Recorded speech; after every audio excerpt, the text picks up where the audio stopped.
Bonjour à tous, c'est Pierre Gallou sur Pétales de Vie. Je vous retrouve pour la 5e vidéo sur le burn-out. Merci à tous ceux qui ont partagé ces vidéos, elles peuvent sans doute aider d'autres personnes. Pour cette 5e vidéo, je vous emmène dans un endroit magnifique.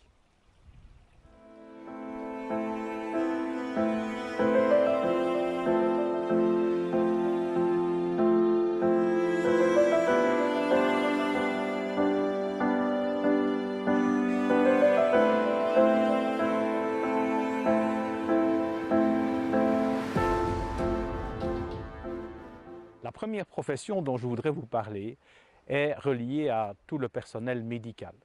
Comme je vous l'ai dit dans les autres vidéos, dans les années 70, c'est dans ce personnel qu'on a remarqué les premiers cas de burn-out.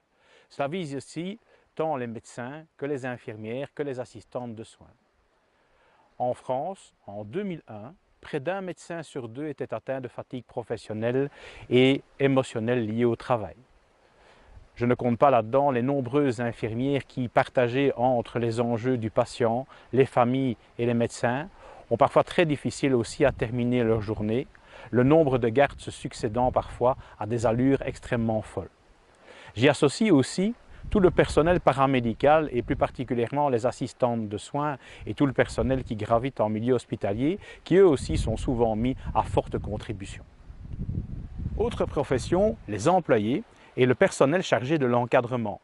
Souvent tiraillés vers l'objectif qui devient de plus en plus astreignant, les moyens ne suivant pas toujours en entreprise pour permettre à ces personnes de réaliser, et les nombreuses restructurations vécues ces dernières années ont plutôt eu comme effet de diminuer le personnel dans bon nombre d'entreprises, et donc d'augmenter très drastiquement la charge de travail. J'y rajoute un mot pour les managers qui, eux, en plus de leurs objectifs traditionnels, ont bien entendu cette fonction d'accompagnement des personnes et donc la difficulté de devoir gérer des émotions et des difficultés au quotidien. Ils payent un lourd tribut au niveau du burn-out aujourd'hui. Deux autres professions également concernées sont les policiers et les enseignants, travaillant bien entendu dans des registres différents.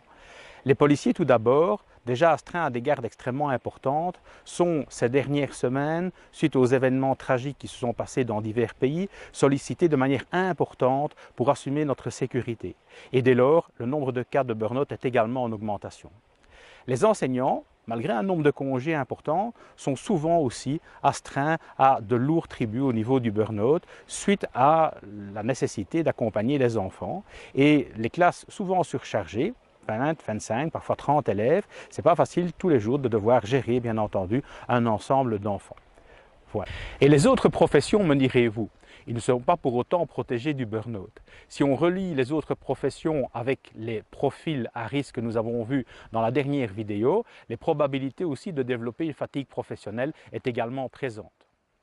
Notre conseil est bien entendu de continuer pour toutes ces professions à surveiller les symptômes de niveau 1 que nous avons abordés très largement dans notre vidéo sur les symptômes du burn-out. Depuis le début de ces vidéos, nous avons déjà dit pas mal de choses sur le burn-out et on pourrait encore en dire énormément. Mais nous allons maintenant passer à une phase importante de ces vidéos, c'est-à-dire les solutions. Les solutions, soit pour ne pas se retrouver un jour dans un cas de burn-out ou pour en sortir si déjà vous avez des indicateurs qui sont dégradés.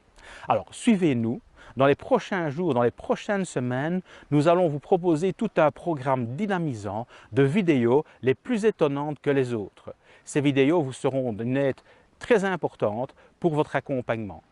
Alors rejoignez-nous et n'oubliez pas, aujourd'hui est le premier jour du reste de votre vie.